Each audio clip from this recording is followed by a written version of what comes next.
नमस्कार श्रोताओं, कहानियों का कारवां में आप सबका स्वागत है। मैं बिंदु सांधु आज आप लोगों के लिए शरत चंद्र चट्टोपाध्याय जी की एक कहानी लल्ला लेके आई हूँ। बाल्य अवस्था में मेरा एक मित्र था। नाम था उसका लल्ला। 50-60 वर्ष पहले, अर्थात इतने दिन पहले जिसकी ठीक धारणा तुम न कर पाओगे, हम दोनों एक छोटे से बंगला स्कूल की एक ही क्लास में पढ़ते थे। हमारी आयु उस समय 10-11 वर्ष की रही होगी। आदमी को डरा देने और छका देने में जो कौशल लल्ला के दिमाग में थे, उसकी कोई गणना नहीं कर सकता। एक दिन उसने अपनी माँ को अचानक रबड़ का सांप दिखाकर ऐसी आफत में डाला कि वे जो भयभीत होकर भागी तो उनके पाँव में मोच आ गई और वे 7-8 दिन तक लंगड़ा कर चलती रही। माँ ने रुष्ट होकर कहा, इसके लिए एक मास्टर रख दो। शाम को वे आकर इसे पढ़ाएंगे तो फिर इसे उधम और उपद्रव मचाने का अवसर नहीं मिलेगा। सुनकर लल्ला के पिता ने कहा, नहीं, उन्हें स्वयं ही किसी मास्टर ने कभी नहीं पढ़ाया।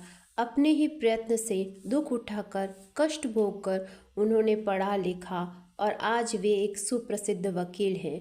उनकी इच्छा थी कि लड़का भी उसी प्रकार विद्या प्राप्त करे, परंतु शर्त यह हुई कि जब लल्ला अपने क्लास की परीक्षा में उत्तीर्ण न होगा, तभी से उसे पढ़ाने के लिए मास्टर रख दिया जाएगा।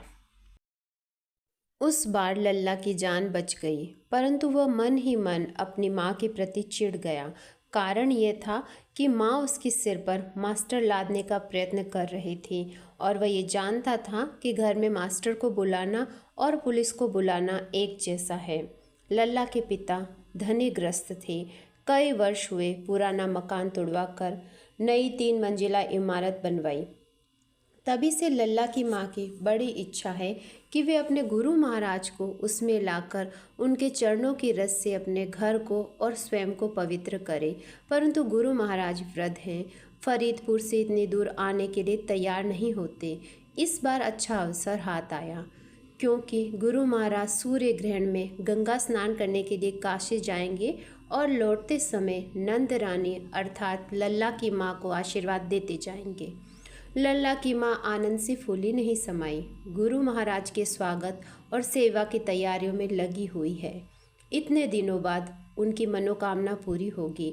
घर में गुरुदेव के चरण पधारेंगे, घर पवित्र हो जाएगा।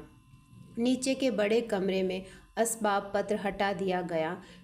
निवाड़ का नया पलंग लगाया गया। गुरुजी उस पर शयन करेंगे। इसी कमरे के एक कोने में गुरुजी की पूजा पाठ के लिए स्थान ठीक कर दिया गया, क्योंकि 3 मंजिले पर बने हुए ठाकुर द्वारे में गुरुजी जा नहीं सकते, उन्हें चढ़ने उतरने में कष्ट होगा। कुछ दिनों बाद गुरुजी आ उपस्थित हुए, परंतु दिन कैसा खराब था, कैसा दुर्योग था। आकाश में काले बादलों की छटा छाई हुई थी। जैसी तेज हवा चल रही थी, वैसी ही तेज वर्षा हो रही थी। आंधी और पानी थमने का नाम नहीं लेते। इधर मिठाई पकवान बनाने में, फल आदि काट कर सजाने में लल्ला की माँ इतनी व्यस्त थी कि उन्हें दम लेने का भी अवकाश नहीं था। इसी बीच वे अपने हाथ से झाड़ बुहार कर गुरुजी के पलंग पर मसहरी लगाकर बिछौना बिछा गई। बातचीत में रात हो गई। मार्ग के थके हारे गुरुजी खा पीकर पलंग पर जा लेटे। नौकर चाकरों को छुट्टी मिल गई। पलंग और गुदगुदे बिछौने पर लेटकर प्रसन्न हृदय गुरुजी ने अपनी शिष्या नंदरानी को मन ही मन अनेकों आशीर्वाद दे डाले, परंतु आधी रात में अचानक उनकी नींद उचट गई। छत से टपक कर मसहरी को फोड़कर उनके अत्यंत पुष्ट पेट के ऊपर पानी गिर रहा था। उनकी तोंद तर हो रही थी। आह, कितना ठंडा पानी था। वह हड़बड़ाकर पलंग से उठ बैठे। पेट को पोंछते हुए कहने लगे, नंद रानी ने घर तो नया बनाया है, परंतु देखता हूँ पश्चिम की कड़ी धूप से छत इतनी चटक गई है। निवाड़ का पलंग काफ़ी भारी नहीं था। गुरुजी उसे मसहरी सहित दूसरे कोने में खींच ले गए और चुपचाप लेट गए, परंतु 1 मिनट भी नहीं बीता था। दोनों आंखें ज्यों ही बंद की त्यों ही वैसे ही 2-4 बूंदे ठंडा पानी टप टप करता हुआ उसी पेट के स्थान पर आ टपका। स्मृति रत्न महोदय फिर उठ बैठे। फिर पलंग को खींचकर दूसरे कोने में ले गए। बोले, ए छत इस सिरे से उस सिरे तक फट गई, ये जान पड़ती है। फिर लेटे। फिर पेट के ऊपर उसी स्थान से टप से पानी गिरा। फिर उठकर पेट का पानी पहुंचकर पलंग को खींचकर दूसरे कोने में ले गए, परंतु वह लेटते ही फिर उसी प्रकार पानी टपकने लगा। फिर खींचकर चौथे कोने में ले गए, परंतु वहाँ भी वही हाल हुआ। अब भी बाहर टटोल कर देखा, बिछौना भीग गया है, सोने का कोई उपाय नहीं है।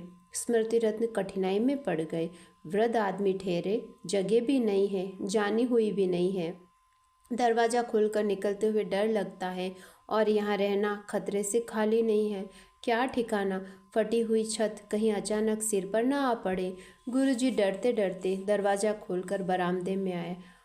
वहाँ एक लालटेन अवश्य जल रही थी, परंतु कोई आदमी नहीं था।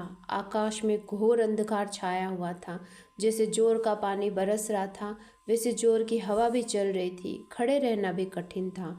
नौकर चाकर सब कहाँ हैं, किधर सोते हैं, बेचारे ये भी तो नहीं जानते। जोर से चिल्लाकर पुकारना, परंतु कोई नहीं बोला। एक बेंच पड़ी थी। लल्ला के पिता के दरिद्र मुवक्किल उसी पर आकर बैठा करते थे। लाचार होकर गुरु महाराज ने उसी पर जा बैठे। उन्होंने मन में अवश्य अनुभव किया कि उनकी मर्यादा को बहुत ठेस पहुंचती है, परंतु अन्य कोई उपाय भी क्या था। उत्तर से चलने वाली ठंडी हवा से बरसात के पानी के छींटे मिली हुई वे उड़ उड़ कर उनके ऊपर गिर रहे थे। ठंड से रोए खड़े हो रहे थे। आधी धोती खोलकर उन्होंने शरीर को भली भांति ढक लिया।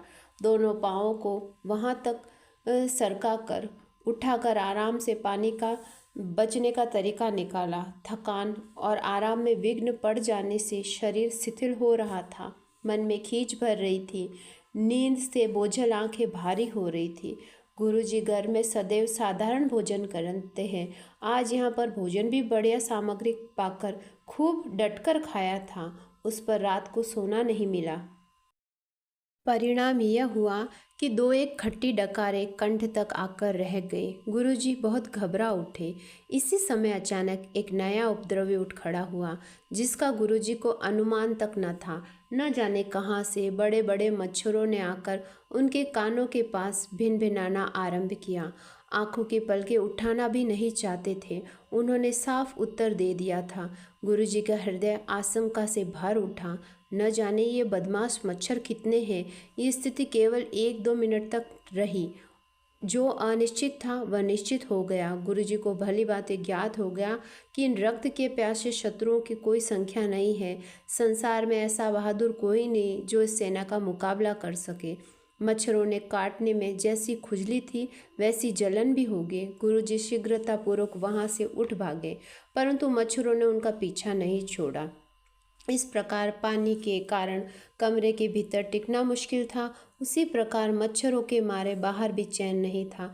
गुरुजी बार बार इधर उधर हाथ पांव चलाते, अंगोछा फटकार कर मच्छरों को भगाते, परंतु उनके आक्रमण को वे किसी प्रकार भी रोक न सके। गुरुजी की इस गोलाबारी से यदि 2-4 मच्छर शहीद हो जाते तो उनका स्थान लेने के लिए नए मच्छर आ उपस्थित होते। दूने उत्साह से अन्य सैकड़ों मच्छर धावा बोल देते। गुरुजी बरामदे में इस कोने से उस कोने तक दौड़ने लगे। इस शीत ऋतु में भी उनके शरीर में पसीना निकलने लगा। उनका हृदय चाहने लगा वे गला फाड़कर चिल्लाएं, पुकारे, परंतु ये एकदम लड़कपन की बात होगी, लोग हंसेंगे, ये सोचकर चुप बने रहे। उन्होंने काल्पनिक दृष्टि से देखा कि उनकी शिष्या नंद रानी बढ़िया पलंग पर गुदगुदे गद्दे के ऊपर मसेरी के भीतर आराम से सो रही है, और घर के अन्य व्यक्ति भी अपने अपने स्थान पर पूर्ण निश्चित होकर सो रहे हैं। केवल उन्हें ही सोना नहीं मिल रहा है। इधर से उधर, उधर से इधर भागने से अवकाश ही नहीं मिलता। कहीं की घड़ी में टन टन करके 4 बजे। गुरुजी ने खींच कर मच्छरों से कहा, काटो सालो, जी भर के काटो, अब मेरे पाँव नहीं चलते। इतना कहकर वे बरामदे के एक कोने में जहाँ तक संभव हुआ उतनी पीठ बचाकर दीवार का सहारा लेकर फर्श पर बैठ गए। बोले, सवेरे तक जीवित रहा तो इस अभागे देश में फिर कभी नहीं आऊँगा। प्रातःकाल जो गाड़ी मिलेगी उसी से अपने घर भाग जाऊँगा। अब ज्ञात हुआ कि इस ओर आने को मेरा जी क्यों नहीं चाहता था। देखते देखते सब कष्टों को हरने वाली गहरी निद्रा ने आकर उनकी संपूर्ण रात्रि का दुख भुला दिया। स्मृति रत्न महोदय मूर्छित से होकर उसी स्थान पर बैठ वैसे ही सो गए। इधर नंदरानी सवेरा होने से पहले ही उठ बैठी। आज उन्हें उठते ही गुरुजी की सेवा में लगना होगा। रात को गुरुजी ने जलपान किया ही कहाँ है, यद्यपि यह जलपान कुछ कम नहीं था। उतने से दो आदमी भली भांति छक जाते, तो भी उनके मन में पछतावा था कि गुरुजी का भोजन ठीक से नहीं हुआ। आज दिन में भली भांति वे व्यंजन खिलाकर सेवा करके उस कमी को पूरा कर देगी। वे नीचे उतर कर आई, देखा गुरुजी के कमरे का द्वार खुला हुआ है। गुरुदेव संभवतः पहले ही उठ गए होंगे। ये विचार करके वे बहुत लज्जित हुई। कमरे के भीतर गर्दन झुकाकर देखा, गुरुजी भीतर नहीं। परंतु यह क्या मामला, पलंग दक्षिण की ओर बिछा था, वो उत्तर की ओर चला गया। गुरुजी का किरमिट सा थैला खिड़की के ऊपर से नीचे फर्श पर उतर आया था। संध्या पूजन की सब सामग्री, पंचपात्र, आमचनी, अर्धा, आसन आदि इधर उधर अस्त व्यस्त बिखरी पड़ी थी। इसका कोई कारण उनकी समझ में नहीं आया। बाहर निकलकर नौकरों को पुकारा, पर सब व्यर्थ। उनमें से अभी सभी सो रहे थे। तब फिर गुरुजी कहाँ गए? अचानक उसकी दृष्टि एक ओर जा पड़ी। आश्चर्यचकित होकर बोली, यह क्या? एक कोने में जहाँ कुछ अंधेरा है, कुछ उजाला है, कोई एक आदमी सा बैठा जान पड़ता है। हिम्मत बांधकर नंदरानी आगे बढ़ी। पास झुककर देखा, ये तो उन्हीं के गुरुजी थे। अव्यक्त आशंका से वे चिल्ला उठी, गुरुजी, ओ गुरुजी। गुरुजी की नींद उचट गई। उन्होंने आंखें खोलकर देखा, तदुपरांत सीधे होकर बैठ गए। नंदरानी कुछ भयभीत, कुछ चिंता, कुछ लज्जा के कारण रो दी। तदुपरांत बोलू, गुरुजी यहाँ कैसे पड़े हैं? स्मृति रत्न उठकर खड़े हो गए, बोले, रात भर कितना कष्ट पाया, क्या बताऊं बेटी। नंदरानी ने घबरा कर पूछा, क्या हुआ गुरुजी? गुरुजी कुछ रुआ से होकर बोले, नया मकान तुमने अवश्य बनवाया है बेटी, परंतु इसकी छत सब जगह से छलनी हो गई है। रात भर जो पानी बरस रहा था वह बाहर नहीं गया, वह सब मेरे शरीर पर गिरता रहा। पलंग खींचकर जहाँ ले गया वही पानी टपक रहा था। छत फटकर कहीं मेरे ऊपर ही ना आ पड़े, इस आशंका से मैं बाहर निकल भागा, परंतु इसमें भी तो जान नहीं बची। डांस, मच्छर, टिड्डी दल की भांति झुंड बांध कर न जाने कहाँ से आकर रात भर काटते रहे। इस छोर से उस छोर, उस छोर से उस छोर तक बस इसी तरह भागता रहा। लगता है शरीर का आधा रक्त तो वे दुष्ट अवश्य पी गए बेटी। बड़े प्रयत्न और बड़ी अनुनय विनय के पश्चात घर में लाए गए गुरुजी की यह करुण कथा सुनकर, उनकी दुर्दशा को अपनी आंखों से देखकर नंदरानी की आंखों में आंसू भर गए। वे बोली, गुरुजी, यह घर तो 3 मंजिल बना हुआ है। आपके कमरे के ऊपर खुली छत नहीं है, और भी 2 कमरे हैं। बरसात का पानी 3-3 छतों को फोड़कर आपके ऊपर कैसे आ सकता है? परंतु कहते कहते उन्हें अचानक ख्याल आया, संभवतः यह उसी शैतान लल्ला की कोई कारस्तानी होगी, उसी दुष्ट बुद्धि का यह कोई करिश्मा होगा। नंदरानी छोड़कर कमरे के भीतर गई। बिछौना टटोल कर देखा, बिछी हुई चादर बिल्कुल भीगी हुई थी। ऊपर दृष्टि डाली तो देखा मसेरे में अब भी बूंद बूंद करके पानी टपक रहा है। झटपट मसेरी उतारी तो दिखाई दिया कपड़े में बंधा बर्फ का ढेला उस समय तक मौजूद था। नंदरानी अब समझ गई। पागल की भांति छपटती हुई बाहर निकली। जो भी नौकर चाकर सामने दिखाई दिया उसी को चिल्लाकर हुक्म दिया, बदमाश कहाँ गया, कहाँ गया? घर का काम काज चूल्हे में जाए, तुम लोग जाओ और उस बदमाश को जहाँ भी मिले पकड़कर मारते मारते यहाँ लाओ। लल्ला के पिता उसी समय ऊपर से नीचे उतरे। स्त्री का बेतहाशा बिगड़ना और चिल्लाना देखकर वे दंग रह गए। बोले, क्या बात है, क्या हुआ, क्यों चिल्ला रही हो? नंदरानी रो पड़ी, बोली, तुम अब अपने इस पाजी लल्ला को घर से निकाल दो, अन्यथा मैं आज गंगा में डूबकर इस महापाप का प्रायश्चित करूंगी। लल्ला के पिता ने पूछा, उसने किया क्या? नंदरानी ने बताया, उसने बिना कारण गुरुजी की क्या दशा की है, तनिक चलकर अपनी आंखों से तो देख लो। अब सब लोग भीतर गए। नंदरानी ने सब वृतांत कहा और लल्ला की सब करतूत दिखाई। पुनः पति से बोली, इस पाजी लड़के को लेकर गृहस्थी किस प्रकार निभ सकती है, तुम ही बताओ। गुरुजी सब समझ गए। वृद्ध अपनी मूर्खता पर स्वयं ही हों करके जोर से हंस पड़े।